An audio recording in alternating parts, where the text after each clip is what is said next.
Greetings and beyond news, I Dark Symphony 777 with a triple dose.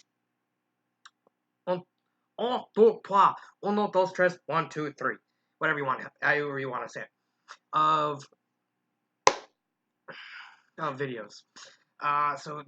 So how I'm gonna do this is I'm gonna do reading, review, and then another reading. So let's get started. As before I get started, this first reading is rated M, so anyone under the age of 18, I would recommend you not read this video or read the story. But then again, you're kids, you're not gonna listen to me. Regardless, I warned you. Excuse me, and as always, the links to all three stories are going to be in the description. Please like, subscribe, and please spread the word around. I mean, I need more I need suggestions, people. I need suggestions, and make sure to actually email me at on my FanFiction page or my FanFiction page, whichever one, or my Twitter when I use it, which is rarely. So let's get started. The first story, the first reading is going to be Tangled Up Gears. Is a Castlevania story written by Shin Mars Dragon, and I'm a big Castlevania fan. It is without doubt my favorite franchise of all time. I love the lore, I love the characters, I love the gameplay. You can even make an argument that I love pretty much every single Castlevania that I played. Well, yeah, which is true. I mean, I'm getting off topic. So, I hate when I get off topic, then it goes, I had to delete the video and I have to do it all again. Let's get started. It was not betrayal. It was not. He had vowed love, and he still loved only her. He had vowed faithfulness, and he was still faithful even now. He had vowed honor and support, and it was all true, and would remain true for all eternity. It was not betrayal. When Shaft led the Belmont to him, so Richter, okay. I'm guessing Richter because it's Shaft, and it's the only one that makes sense. Dracula had been pleased. The plan was nonsense. Merely having the Belmont was enough. Any lesser human would feed the fishermen, but it was a pleasing notion nonetheless.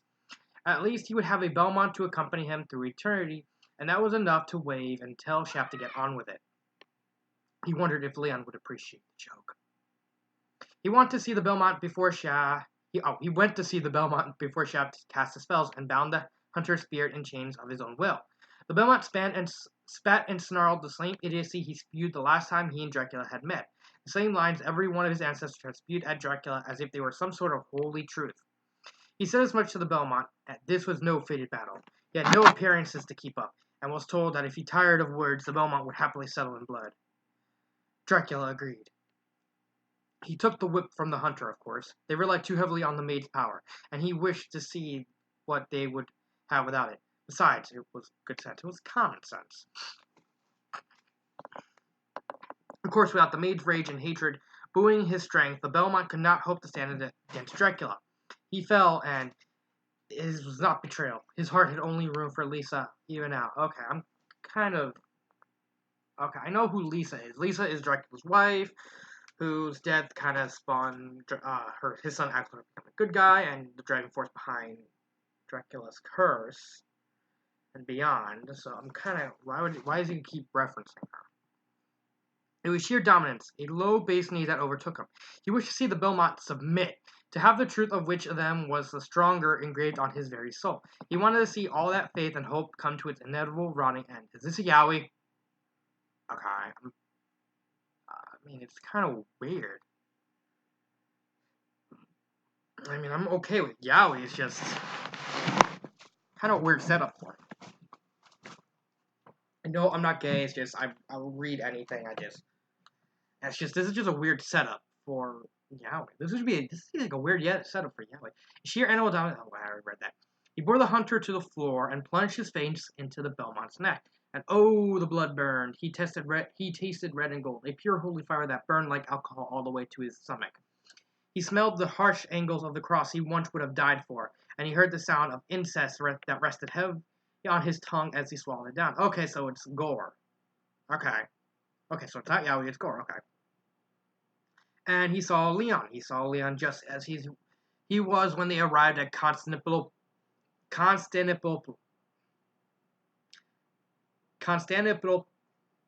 I can't pronounce. I'm having the Constantinople. Fuck! I hate cursing. So I can't. I know the word. I know how to say it. It's just I'm getting tongue tied. Constantinople. That's the best I could do without getting tongue tied. Leon, as he turned to help the man Dracula had been off the boat, the light striking his golden hair, his lips turned up into an open smile. Every detail perfection in recollection. Dracula could not move, struck still with the weight of centuries. Then the Belmont jerked and fought beneath him, and Dracula could not help but slam that dull head into the stone. Could not help but to tear at the strong flesh. Could not help but to devour that hated holy blood. How dare the Belmont force himself to recall Leon? How dare the Belmont bring back the memory of Leon's smile when he could not recall his beloveds? It was fair, it was right, it was just, it was not betrayal. Okay, so we went from Yowie to Gore, to kind of gory, to back to Yowie. Huh? He tore the Belmont's clothes from his back and scored deep welts of blood. So now it's back to Gore. Okay, he plunged himself between the Belmont's thighs and reveled in the hunt. Oh, now it's rape. Now it's Yowie. Okay, now it went back to Yowie. Yowie, Gore, now Yowie again. It hurt, of course. He felt his own dead flesh tear, his own blood oozing out with the parody of life feeding gave him, but there was no pleasure in the copulation, nothing beyond a miserable compulsion that twisted his guts with rage and loathing. But it hurt the Belmont more. Ooh. He thrust with dull repetition, the familiar blasphemies pouring off his tongue without conscious thought. He tired of their taste. The Belmonts did not, perhaps could not, offer the tedious replies he heard again and again, and that was well. He had no patience to hear the sanctimonious defense of the god that had stolen everything from him, that continued to steal from him even now. It was over so quickly, Dracula almost did not notice. He paused, rage temporarily satiated, and watched in fascination as the Belmont struggled to breathe through a ruined throat. Without healing, he would die, and Dracula would be free of the Belmonts for good. One hand closed around the Belmont's throat and rested there, heavy, but Shaft did have a plan. Even if it was a foolish one, there was no real satisfaction in choking a defeated enemy, no matter how sweet it would be to see the Belmont line end. There's more to the Belmont, There's like a big family tree. I mean, you have to kill like every single. It's just up until Julius is Richter is like the most powerful. I'm still thinking it's Richter. I'm just with Shaft and all. Drax stood and cleaned himself as best as possible. He called for servants and gave him the simple order: heal him, which not even zombies could mistake. Shaft was where to wring his hands and make promises Dracula did not care to hear, and was soon left behind to care for its experiment. The next time he bet the Belmont, Shaft's spell was upon him. Dracula stood back and watched as the Belmont arrogantly ordered his servants around to their apparent displeasure, but not disobedience. The castle itself did not recognize the Belmont, of course, but there was little chance of any untested hunter being able to tell the difference. It may work for a time, Dracula murmured to Death, always at his side. If the creatures can bear it. They will, because I command it. And I will command it, because it may yet be useful. As they spoke, Dracula saw the Belmont snap at Slorga for disagreeing about his and Gaibon's placements, and also saw Death's skeletal hands tighten on his side. His friend had become fond of the pair over the past century. Ooh. Dracula left his place and drove forward, but it seems time to remind them who the true lord of the castle is. The Belmont slurred and bared his teeth, as expected. Shaft frankly warned Dracula back. Something about the spell being unable to overcome the Belmont's hatred, but he did not listen. Yes, the Belmont still had his whip. Yes, he was still strong. Yes, he still had crosses and storms of holy water at his command. But that did not mean he was going to win. It was simple, really. The mind lent her powers to the just and holy. Through her sheer rage and hatred was enough to make Dracula burn and bleed. She was fighting a battle on two fronts. Her strength alone was not enough to defeat Dracula, not when her wielder was so corrupted. The assembled creatures cheered when the Belmont bounced off the wall with a sharp crack, and roared with joy when Dracula picked them up by the neck for display. It was intoxicating. To be able to defeat a Belmont so easily, the hunter still struggled in Dracula's grip, but it was wonderfully futile. A kick, a punch, all the nothing compared to the battle of 4 years ago. He shifted his grip as the Belmont cursed him and demanded another battle. This one to the last for the... It's Richter! This one to last for eternity! And religion! Dracula bit him and said, ooh. It was sweeter than before. Still rang with holiness, but still burned a strep down his throat. But it was a far darker, richer red and gold that filled his mouth. The cross and church and the blood were rotted through, the chants harsh and stumbling. It was so very sweet to taste. No Leon appeared to torment him, and that was sweetest of all. The Belmont still fought after all that, and it was that which made Dracula's blood rise. The creatures still cheered him, demanding more and more, mad with reflective triumph over their ancient enemy. They demanded he throw the Belmont down and claim him here in front of the entire castle. Drunk on blood and victory, Dracula did. It was not betrayal. How could it be? This was raw dominance, answering the creatures in front of him and the crimson stone woven into his blood. It was proving his right to rule. He did not take the Belmont as a beloved queen, to rule the night beside him. The Belmont was not his equal. Lisa would understand that. Where she would still hear to see it. No, if she would still hear the shit, she would take her hand, slap you right across the face, and I say, no, not Dracula. Blood Vlad, being bad Vlad. Do not suck people's blood and rape them. But, do you want me to get the dragon rulers? What the hell is the dragon? I saw the future. There was like this big card game and they had these dragons. They were really powerful. I was watching Ring 10 and you made a joke about that. She would understand he had not betrayed her. Yes, she would. She would still betray her and then leave. It's like, it's all your fault, Dracula.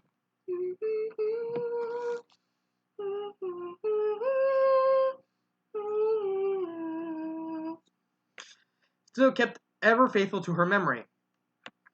The Belmont fought as he had the first time, to the same end. On a physical level, it still hurt, but there was pleasure now. The pleasure of his minions' adoration.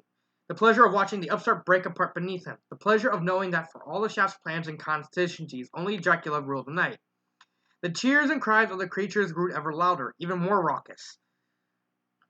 And Dracula pulled the Belmont up so they could watch. It was difficult to maintain the position despite the blood. This was still not a young body. Excuse me, but it did not matter. It was finished within moments. He left the Belmont for the monsters. Shaft could defend him if he wished. That was all. He had not intended to meet the Belmont a third time. He had been engrossed in Petrarch's secretum in a quiet library room, writing notes of his own for his own counter-arguments, and trying not to think about the fragile feeling stretched across his heart and almost resembled peace. If he took enough notice to enjoy it, it would melt away under the endless churn of anger, hatred, and agony that drove his days.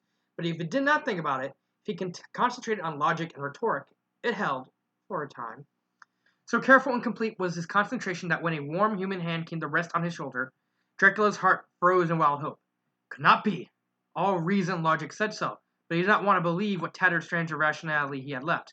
He did not turn, did look, did not think.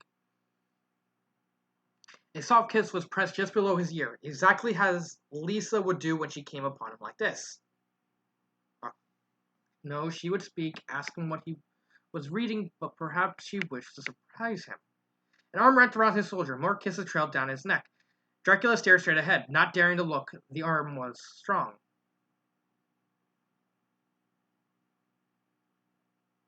It was when a weight tumbled into his lap that he could no longer pretend. It was the Belmont that sat there, the Belmont that tangled fingers in his hair, the Belmont that gazed at him with plain affection, the Belmont that caressed his cheek, the Belmont that softly, lovingly called him dearest.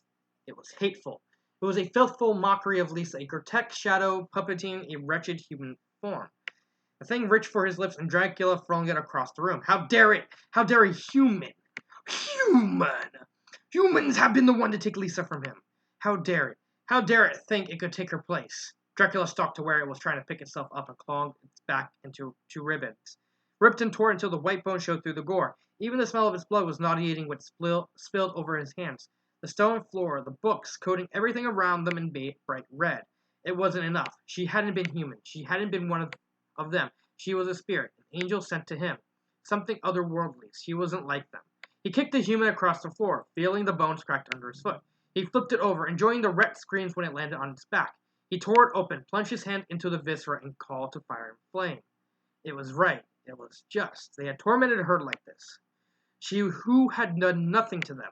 She who was better than them in every way. They deserved it. But he had missed the smell of burning flesh. Okay, that's kind of funny. That's a funny one. But he missed the smell of burning flesh. Someone was pulling out his arm. Their words were hardly audible over the human's raw, guttural noises. Another human, another bit of filth defiling his castle, crawling through halls it didn't deserve to touch. Another who had taken Lisa from him. He left off the first one. His struggles were weakening. Better leave it to die slowly. And fixed his claws around the new one's throat. It gibbered at him, spilling apologies like gangrene from its lying mouth. He forced 2 fingers into the thing's mouth, gripped the jaw, and pulled. Ooh. Okay, so now it's going back to it's kind of like Yowie Gore. It stopped making noises. He was just about to run it through when another hand touched his waist. Not grabbing, just resting, and the cool bone was soothing in its familiarity. My lord, you may regret killing this one. Slowly, Dracula's gaze focused to see death beside him, holding him back from righteous justice. His word came back to him only slowly, hampered by the madness that ran its tangled vines through his heart and mind. Will I? There is little to regret in killing humans. Usually, yes, but you have a use for those fools yet, do you not? His friend's dispassionate words had pushed the madness back a bit further, and now Dracula could see the pathetic form of Shaft writhing in his grip. Uh-oh. Oh, shit. The Belmont at his feet was too far gone to do much more than twitch. So bothersome. But it was true. He yet had use for them, no matter how much he had wanted to rip them apart. Watch them suffer and die as they deserved. It was poor strategy to throw away such valuable pieces so easily. It burned to spare them. But pleasure was always a slave to necessity. He let Shaft fall to the floor, where the body was immediately dragged away by a pair of candlelighter skeletons. The Belmont was already gone. The scattered books and blood were cleaned up with a simple twist of will to the castle, and the fight was gone as if it had never been. Death still floated at his side, and Dracula let his forehead fall to his friend's chest. The fine robe and smooth collarbone were simply comforts, but enjoyable. Death's hands rested on his shoulder, light and gentle. The madness wasn't gone. It rested there. It twisted around his heart. Lisa. He shuddered to think of her again, his hands knotting in Death's ropes. Lisa had been able to drive it back so far he had forgotten it existed. Now she was gone, but he would not allow it to control him. Not so fully. Not until the right time. Harsh breath rasped in his ear, and it was long moments before he realized they were his own, and they would not stop. I will handle the priest and the Belmont if you wish to rest, my lord. Death's words were careful, but Dracula could hear the suggestion that bordered on an order inside of him. He bristled, but his friend was right. This was not the time. Thank you. I will return later. The library was tainted now. Alchemy held no interest. There was but one place in the entire castle to go to find peace. Still, he did not move away from death for some time. In time, skeletons arrived to speak with death. In time, the workings of the castle called. In time, Dracula retired to where none would dare disturb him. There was but one room in the castle that never changed. Dracula recreated as often as required, and it was only connected to the rest of the castle by pure magic. No Belmont, no human, could destroy it by the way they destroyed everything else. It was pristine, exactly the way she had left it. Lisa's quarters were the only place where the cries of chaos quieted, even for a few moments. The neatly arranged herb mixtures, the medical birds he had to read to her, her silver hunting knife, they were all carelessly scattered across her desk, as if she just stepped out a moment and would soon return. The thought was too close. Dracula grit his teeth and drove his claws into his cape. He couldn't risk bleeding here. He just finished washing his hands in water and acid and water again. Water? Psh. Cool. Acid? Dracula, I'm fine. Water? Did you get off? I am Dracula. I don't get off. Get off what? You're horribly out of touch, sir. Dungeons, all of them. I don't know what they were meant by that, but I get off something. I don't know. If that make fun of that. I don't know. I don't. So he waited until the madness stepped back for one moment. He couldn't risk destroying anything here. To set it right may be a thought, but what if he forgot something? So he waited instead. When the madness retreated, he walked familiar steps to the wardrobe. A chest he had only dared open once a century lest the contents fade. Inside were his greatest treasures, more precious than money, life, magic, and blood. 3 full dresses in various fabrics, and an assortment of scarves and sashes, all still bearing the traces of her scent. He gathered one, fine gray silk he had specially imported, how she had flushed at the vanity but loved the feel, into his arms and sank to the floor. It was too light, too cold, too flimsy, but if he stared at her portrait, the one thing he had added, that it was entirely unlikely having her back. But he could pretend. The silk smelled more of cedar wood and dust more than anything else. But if he pressed it to his face and breathed deep, there was the faintest hint of the taste of green, the moon. Alright, just checking to see what else. Soft moonlight glow of her holiness, the smell of forests and peace. It wasn't enough. It would never be enough. Not again. But as Dracula clutched in the faded dress and stared at the painting that carved it ever deeper in her soul, he knew it was all he had. But as the centuries passed, his memories had become more and more of the painting and not the woman. Her life, her smiles and frowns, the light of in her eyes and the wrinkles on her brow when she was deep in thought, all were flattened to a blank-faced image of wood and oil. After Elizabetha, After he had woken up one night to realize all he had left to the woman he had sacrificed heaven for was the vague idea that she had been blonde, he had sworn not to allow the same thing to happen again. He would remember Lisa when all the mountains of the earth had been ground to the ocean floor. He should not have underestimated time. It was just one more thing the humans had stolen from him. He could just remember the exact tone of her voice, the precise taste of her blood, her hair, her wit, her warmth. His fingers twitched with the memory of warm blood, a recent memory. It was not betrayal. Slowly, not daring to think on his idea, Dracula rose and made his way to the portrait. He stroked at the sanded, unpainted frame, aged wood so unlike her soft skin, and remembered warmth, warm human flesh, his to touch and to hold, right here in the castle. It was like having Lisa back. It was not betrayal. It was not the Belmont he desired. Only his warm, human flesh and blood. He only wished to remember her better, to love and honor her in every way. What was the harm in that? It was not betrayal. Dracula pressed his lips to the portrait's frame. The paint too precious to touch. This was as close as he could get. And once again a premise eternal love and devotion. This changed nothing. And in the end, it was surprisingly easy to arrange. He gave his orders to get to Shap directly, letting his fame show just enough to impress the price of ignoring his wishes again on the wretch. He was rewarded with cringing and immediate obedience. So it was that Dracula walked to his bed one day to find someone already there. A nude, human form, artfully wrapped in sheets such that scars, hair, all the more identifiable features were covered. The creature had been hard at work, scrubbing and scraping and perfuming the Belmont until he almost didn't smell like one. His eyes were closed, but Dracula knew if he pried them open they would be completely blank, the eyes of Lovestock. But it wasn't the Belmont that waited for him. He had to believe that. It was a delicate bit of trickery. Dracula had found other blood, had spent the day in Lisa's quarters, had so carefully avoided thinking about the plan. It wasn't the Belmont. The Belmonts were far away. Leon's children were dead and forgotten. The whip disenchanted and cast into a ditch. Lisa waited for him there. Here. Lisa lay utterly still next to him. Lisa made no noise, and did not call out to him. She was tired, that was all. She was tired, but had still come here, so it was all right. Dare reached out to stroke her arm and flinched away. Too strong, too muscled, it broke the illusion. It wasn't an illusion, he just needed to think of it the right way. He climbed on top of the body, careful to have as little contact as possible. Lisa was very tired. It wasn't worth kissing her, holding her close, or even telling her what fool scheme the Fisherman's Protection Association had come up with this time. She always had a fondness for the fishermen. She would have had something by now. She would have said something by now. News of villagers he didn't care about an issue the witches would bring only to her. Another point in their endless argument about the nature of man, or even scolding for him from drinking from animals when she was here and more than willing. She should have brought out her little silver knight and asked for his blood by now.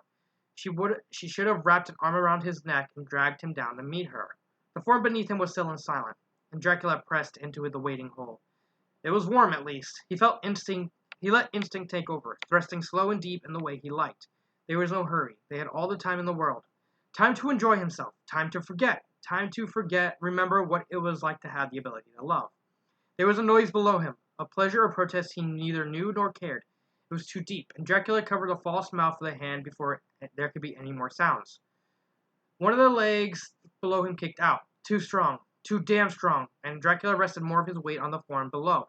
It was difficult, especially while maintaining as little contact as possible. But it was worth it. Lisa was too tired for more. It was so good to have her back. Okay, so what I was getting from the story is it was Dracula beat Richter, because obviously Richter, because why else would Shaft be there? Raped him, tortured him, raped him some more, and then wanted to remember Lisa's memory, and then ordered Shaft to turn Richter into Lisa. Okay, that's kind of creepy. That I have to admit, that is kind of a creepy image. Uh, I can't really complain about anything in the story because nothing was wrong with grammar. Except possibly the misspelling of Elizabeth. I don't know if that's actually an actual name. If it's wrong, if it is, then just get rid of that error. Then just say I was wrong about that. That's it. Story. There's nothing really wrong about it. There's nothing I wouldn't change. Nothing I would improve. Nothing I wouldn't take back. It's just there. But I wouldn't call it bad. But I wouldn't call it good. It's just.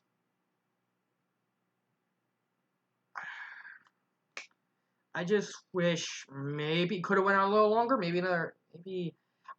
Just to see the end of the transformation and say, oh, it was good to have that. But I understand it's horror and slash supernatural. I don't understand the supernatural. I guess because it's Castlevania and Shaft, and at the end the start of the transformation. But I wouldn't really complain. It's not really worth complaining about. Nothing to complain about. I don't have anything else to say in the story, so I'll see you next time. And